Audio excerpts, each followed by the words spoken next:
Mi propio padre me sentenció a muerte, no con una pistola, ni con un cuchillo. Lo hizo con unas pocas palabras, frías como el agua del estanque que llenaba mis pulmones. Mientras me hundía, lo oí decir: déjenlo. Un hijo que no respeta a su padre, no es un hijo. Esa fue su orden. Y mis hermanos, Eneko y Elena, obedecieron. Se quedaron inmóviles en la orilla, viendo cómo su hermano pequeño desaparecía en el agua turbia, porque la palabra de nuestro padre siempre fue ley. La gente no entiende cómo una familia puede llegar a ese punto. Creen que el amor es incondicional, que la sangre te protege, pero en mi familia, la sangre no era más que una cadena, y el amor era una deuda que nunca terminabas de pagar. Todo comenzó, como siempre, con una llamada pidiendo dinero. Yo soy Alejandro Rojas, o Alex, como me conocen en el negocio. Tengo mi propia compañía de construcción en Houston. La levanté desde cero, con mis propias manos, trabajando bajo el sol de Texas hasta que la piel se me partía. Mientras yo echaba cemento y estudiaba planos por la noche, mi hermano mayor, Eneko, se dedicaba a coleccionar fracasos. Y mi padre, Ricardo, se dedicaba a financiarlos con mi dinero. Durante casi 20 años, fui el banco de la familia Rojas. Más de $500,000 salieron de mi cuenta a la de ellos, para rescatar el taller mecánico de Eneko por tercera vez, para pagar las tarjetas de crédito de mi hermana Elena, que vivía una vida que no podía permitirse, para entregarle a mi padre su tributo mensual, un sobre con efectivo que él aceptaba no como un regalo, sino como un derecho. Él creía que mi éxito le pertenecía. Mi esposa, Naya, siempre lo vio. Ella, a quien mi familia llamaba la gringa a sus espaldas, era la única que tenía el valor de decir la verdad. Me decía: Alex, no es amor, es control. Tu padre no te ve como un hijo, te ve como una inversión. Yo no quería escucharla, porque en lo más hondo de mi ser, una parte de mí, el niño que creció a la sombra de Ricardo Rojas, todavía buscaba una sola mirada de aprobación. La gota que derramó el vaso llegó un martes por la tarde. Estaba en mi oficina, revisando los planos de un nuevo proyecto, un complejo de apartamentos que llevaría mi compañía a otro nivel. Mi teléfono sonó. Era Eneko. Su voz sonaba desesperada, como siempre. Me dijo: Alex, necesito tu ayuda, hermano. Es serio esta vez. Ya sabía lo que venía. Siempre era serio. Siempre era la última vez. Me explicó que tenía una deuda, que unos proveedores lo estaban presionando y que si no pagaba $50,000 para el viernes, perdería el taller. Lo que no me dijo era que los proveedores eran corredores de apuestas y que la deuda era por su adicción al juego, pero yo ya lo sabía. Le dije: Eneko, no puedo. Estoy metido hasta el cuello con este nuevo proyecto. Hubo un silencio. Luego su voz cambió. Se volvió fría, resentida. Así que eso es todo. Te olvidas de tu familia, ahora que eres un hombre importante. Papá tenía razón sobre ti, y colgó. 2 horas después, mi padre llamó. Su voz no era como la de Eneko. No suplicaba, ordenaba: Alejandro, mañana, en mi casa, después del trabajo, toda la familia. No era una invitación, era una citación. Naya me vio el rostro cuando colgué. Se acercó y me tomó la mano. No tienes que ir, me dijo suavemente. No les debes nada más. Tengo que ir, le respondí. Es mi padre. Esa noche apenas dormí. Sentía un nudo en el estómago, una premonición de que algo estaba a punto de romperse para siempre. La casa de mi padre olía igual que siempre. A cera para pisos y a la autoridad de un hombre que nunca había admitido un error en su vida. Estaban todos en la sala. Mi padre, Ricardo, sentado en su sillón de cuero, como un rey en su trono. Eneko, de pie junto a él, con cara de mártir. Y Elena, mi hermana, sentada en el sofá, tejiendo una red de preocupación fingida. Mi padre no perdió el tiempo. Tu hermano tiene un problema, dijo, mirándome fijamente. Sus ojos negros no parpadeaban. Y tú vas a solucionarlo. Tragué saliva. Sentí las miradas de todos sobre mí. Papá, ya hablé con Eneko. Le dije que ahora mismo no puedo. La compañía, me interrumpió, con un gesto de desdén. ¿Crees que esa compañía es tuya? Todo lo que tienes, lo tienes porque yo te permití tenerlo, porque llevas mi apellido. La familia es lo primero. Siempre. Miré a Eneko. Él desvió la mirada, incapaz de sostenérmela. Miré a Elena. Ella se encogió de hombros, como diciendo: es lo que hay. Estaba solo. Bueno, no del todo. En mi mente, oía la voz de Naya. No les debes nada más. Respiré hondo. Por primera vez en 42 años, iba a desafiarlo. No, papá. La palabra quedó flotando en el aire, pesada, imposible. El silencio en la habitación era absoluto. La cara de mi padre pasó de la sorpresa a la incredulidad, y de ahí a una furia helada que conocía demasiado bien. Eneko dio un paso al frente, con los puños apretados. Elena ahogó un grito. Ricardo se levantó lentamente de su sillón. Caminó hacia mí hasta quedar a centímetros de mi rostro. Era más bajo que yo, pero en ese momento parecía un gigante. «Repite lo que dijiste», susurró, y su susurro era más aterrador que cualquier grito. Lo miré a los ojos. Vi en ellos décadas de control, de desprecio, de ver a sus hijos como extensiones de su propia voluntad. Y por primera vez, no sentí miedo, sentí lástima. Dije que no, papá. Nunca me había pegado de adulto, pero en ese momento pensé que lo haría. En cambio, sonrió. Una sonrisa sin alegría, una mueca terrible. Entiendo, dijo. La gringa te ha envenenado la cabeza. Te ha vuelto débil. Ya no eres un Rojas. Se dio la vuelta. Váyanse de mi casa, nos dijo a Eneko y a Elena, sin mirarlos. Tengo que hablar con Alejandro. Ellos se fueron sin decir una palabra más. Me quedé solo con él. El sábado, dijo, con la voz tranquila de nuevo. Ven al rancho. Vamos a hablar como hombres, a aclarar las cosas. Una parte de mí sabía que era una trampa, pero otra parte, la parte estúpida y esperanzada que se negaba a morir, pensó que tal vez, solo tal vez, quería entenderme. Cuando llegué a casa y le conté a Naya, su cara se puso pálida. No vayas, Alex. Por favor, no vayas solo. Es una mala idea. Estaré bien, le mentí. Solo quiere asustarme. Es todo lo que sabe hacer. Pero mientras lo decía, no me creía mis propias palabras. El rancho de mi padre era un pedazo de tierra polvorienta a las afueras de Houston.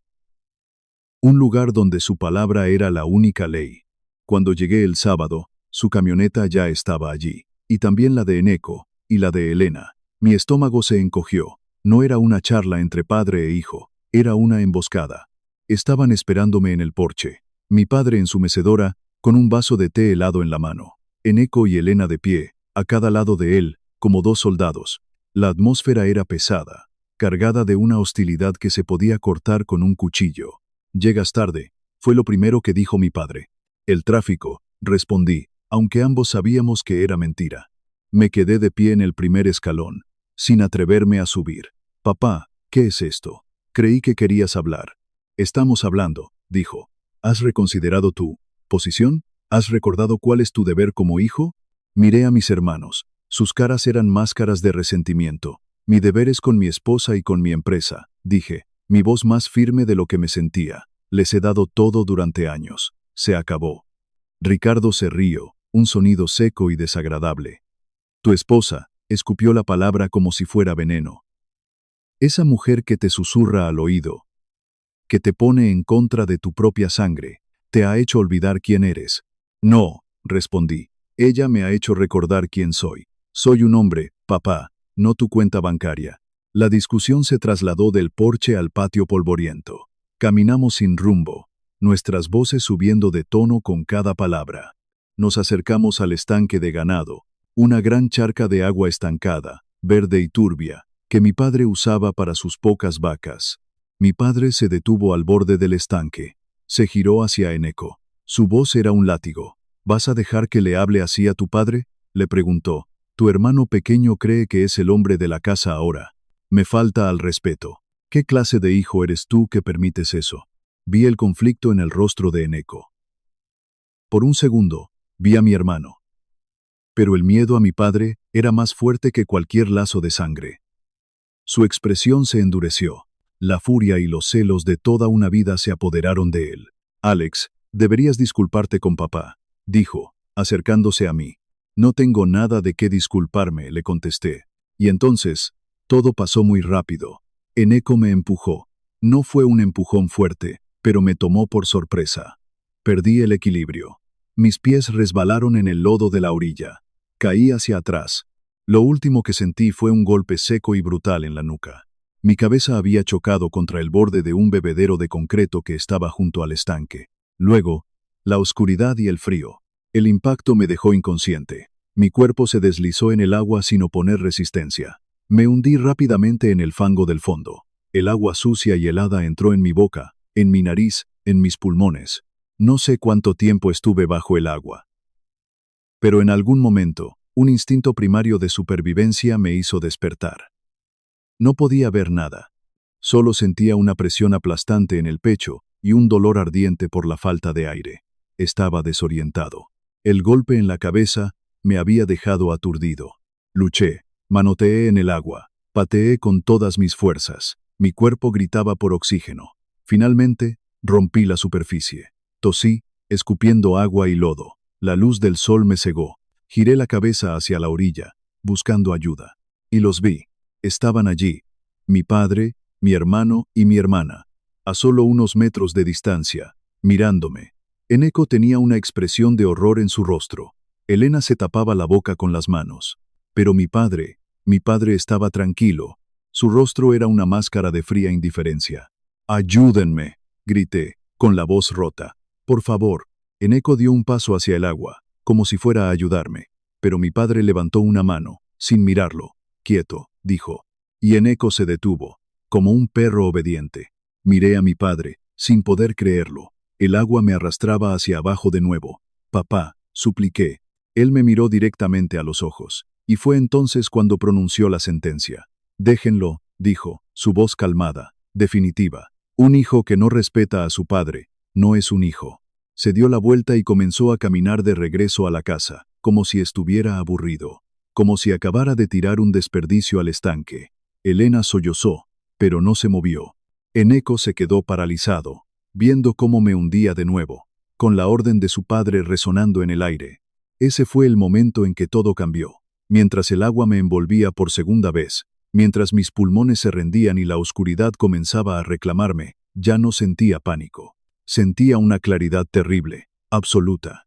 El hombre que había amado a esa gente, el hombre que había pasado su vida buscando su aprobación, murió en ese estanque. Lo ahogaron. Lo siguiente que recuerdo es despertarme en un hospital. La luz era blanca y estéril. Un pitido rítmico sonaba a mi lado. Tenía tubos en la nariz y agujas en el brazo. Naya estaba sentada en una silla junto a la cama, con el rostro hinchado de tanto llorar. Cuando vio mis ojos abiertos, soltó un grito ahogado y se abalanzó sobre mí. Un doctor me explicó lo que había pasado. Un vecino de mi padre, un ranchero llamado Ben, estaba revisando una cerca y me vio flotando boca abajo en el estanque. Llamó al 911. Los paramédicos tuvieron que resucitarme en la ambulancia. Tenía una contusión severa, hipotermia, y los pulmones llenos de agua contaminada. Estuvo a minutos de la muerte, señor Rojas, me dijo el doctor. Es un milagro que esté vivo y que no tenga daño cerebral. Me quedé 2 semanas en el hospital. Ni una llamada, ni una visita, ni un mensaje. Mi familia había seguido con su vida, asumiendo, o quizás esperando, que yo no saldría de allí. La policía vino a hablar conmigo. Les conté que había sido un accidente, que resbalé y me golpeé la cabeza. No sé por qué mentí. Tal vez una última pizca de ese viejo condicionamiento. O tal vez porque sabía que la justicia de la ley no sería suficiente. Naya nunca me preguntó qué pasó. Simplemente me cuidó. Me leía, me hablaba, me sostenía la mano mientras yo miraba el techo, reviviendo una y otra vez la voz de mi padre. Déjenlo. Cuando finalmente me dieron el alta, volví a una casa que se sentía extraña. Yo era un extraño en mi propia vida.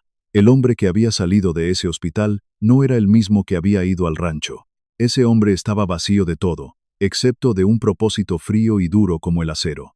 Una noche, una semana después de volver a casa, estaba sentado en la oscuridad de la sala. Naya entró y se sentó a mi lado. No encendió la luz. «Alex», dijo en voz baja, «¿qué vas a hacer?»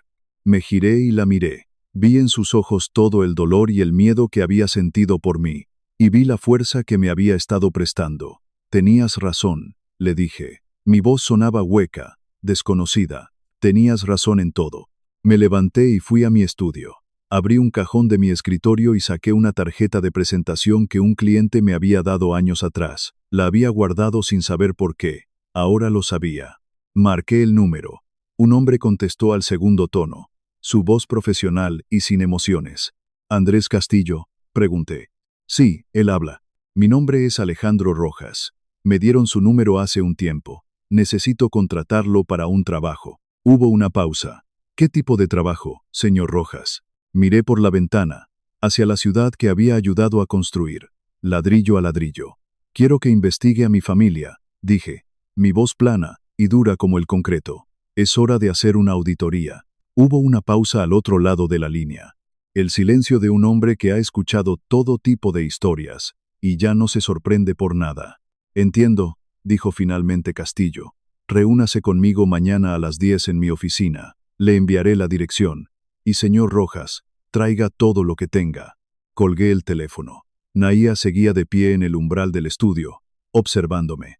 Había una pregunta en sus ojos. Es un investigador privado, le dije. Un ex agente del IRS. Es hora de que alguien revise las cuentas de la familia Rojas. Ella asintió lentamente. No había triunfo en su rostro, solo una profunda tristeza. ¿Estás seguro, Alex? Una vez que hagas esto, no hay vuelta atrás. Caminé hacia ella y la abracé. Por primera vez en semanas, sentí que podía respirar un poco más hondo. El punto de no retorno fue en ese rancho, Sophie. Lo que sea que fuéramos como familia, murió en ese estanque. Esto no es venganza, es contabilidad. Andrés Castillo era un hombre pequeño y pulcro, con unos ojos que parecían ver a través de las mentiras de la gente. Su oficina era minimalista y estaba impecablemente ordenada. No había nada personal en las paredes. Era el espacio de un hombre que se dedicaba a los hechos, no a los sentimientos. Le conté todo. La historia de los 20 años de extorsión financiera, disfrazada de deber familiar, las súplicas, las amenazas, el chantaje emocional. Y finalmente, le conté lo del rancho. Su expresión no cambió mientras hablaba. Simplemente tomaba notas en un bloc amarillo, con una letra pequeña y precisa. Cuando terminé, me quedé en silencio, agotado. Él dejó su bolígrafo. Señor Rojas, lo que me describe es un patrón de abuso y explotación financiera que culminó en un intento de homicidio, dijo, con la misma calma con la que uno pediría un café. La parte del rancho es un asunto penal. Pero usted quiere que me centre en la auditoría. Quiero que encuentre cada dólar no declarado, cada factura falsa, cada mentira que hayan puesto en un documento oficial, le dije. Quiero que desentierre la podredumbre que han mantenido oculta por años. Castillo abrió un cajón y sacó 3 carpetas. Necesitaré los nombres completos, direcciones y cualquier información financiera que tenga sobre su padre, Ricardo, su hermano, Eneco y su hermana, Elena. Le di todo lo que tenía, números de cuenta que había usado para transferirles dinero, direcciones de sus propiedades, nombres de sus negocios. Durante 2 horas, vacié mi memoria. Él escuchó, asintió y escribió. Al final, se reclinó en su silla. Esto es suficiente para empezar. Le costará una tarifa inicial de $10,000, más gastos. Mis informes serán semanales. Y seré minucioso. Le extendí un cheque. Sea despiadado, le dije. Y lo fue. El primer informe llegó 2 semanas después, en un sobresellado. Lo abrí con Nahía a mi lado. El contenido era peor de lo que había imaginado. Castillo no solo era minucioso, era un artista de la investigación. Eneco, mi hermano, el fracasado, no era tan incompetente como pensábamos. Su taller mecánico era la fachada de una sofisticada red de fraude de seguros.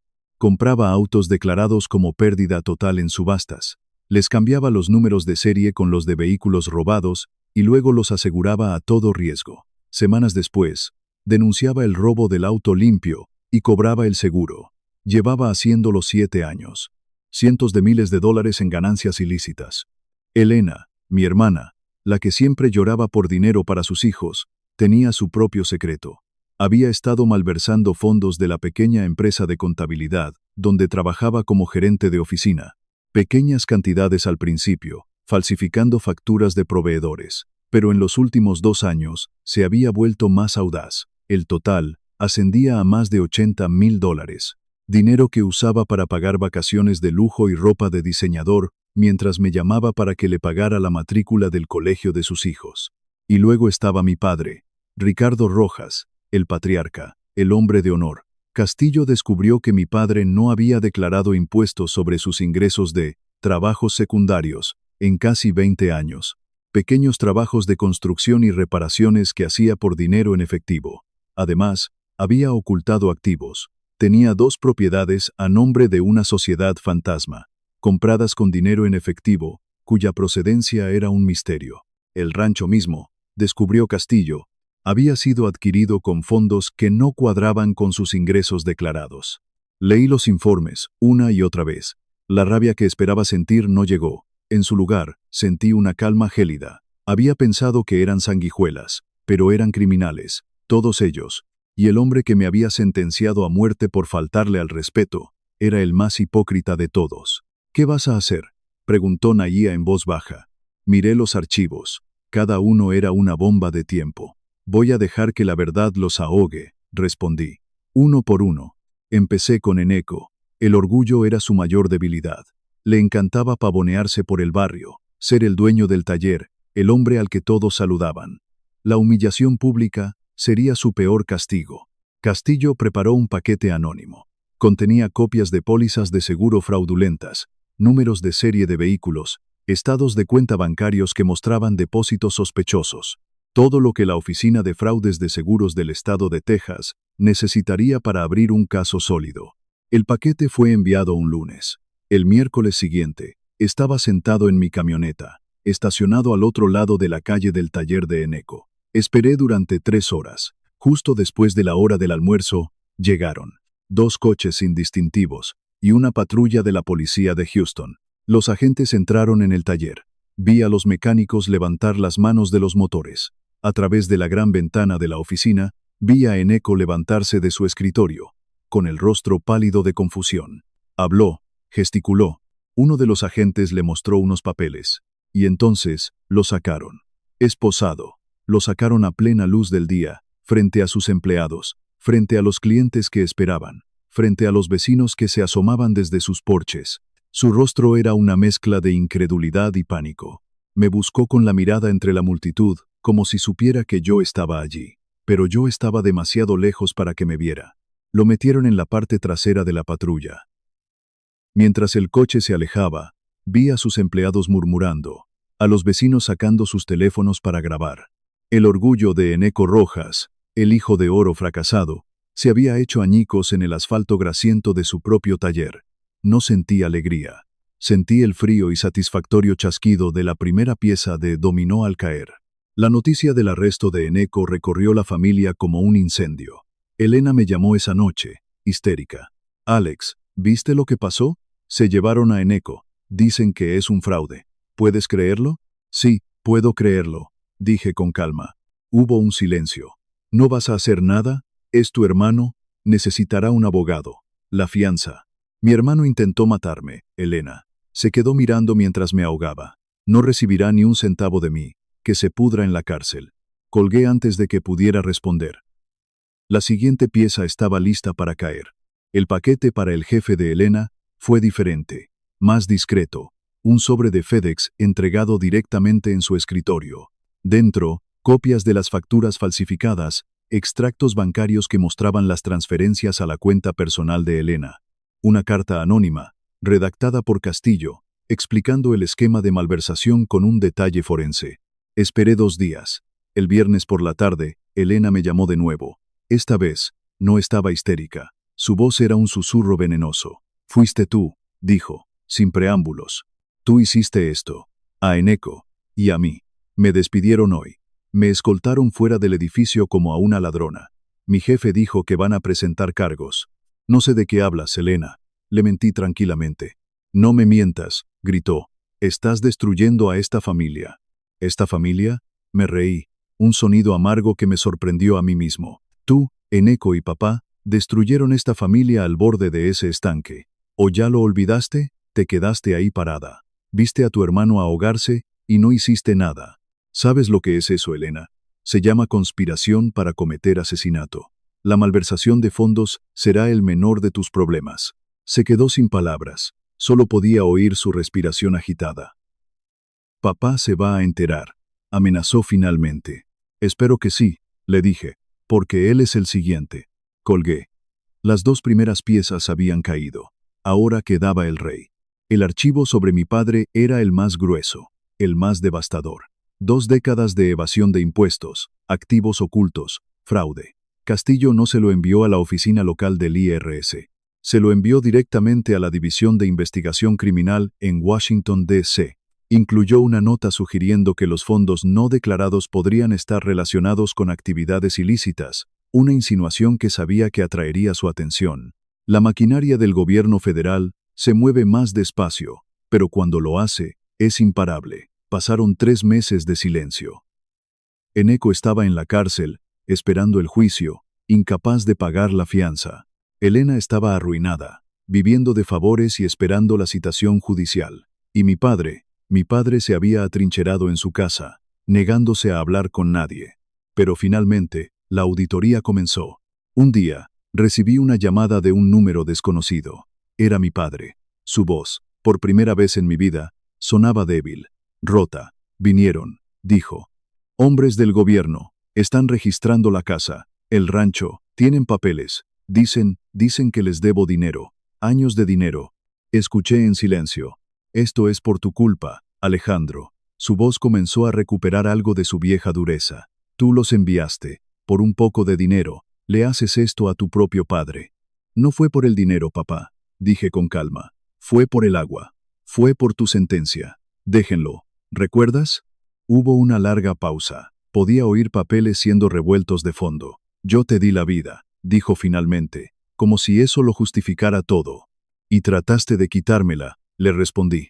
El gobierno se va a quedar con el rancho, con las casas, con todo el dinero que escondiste. Te van a dejar sin nada. Exactamente como tú me dejaste a mí en ese estanque. Colgó. Esa fue la última vez que hablé con él por teléfono. La confrontación final no fue en su territorio, fue en el mío.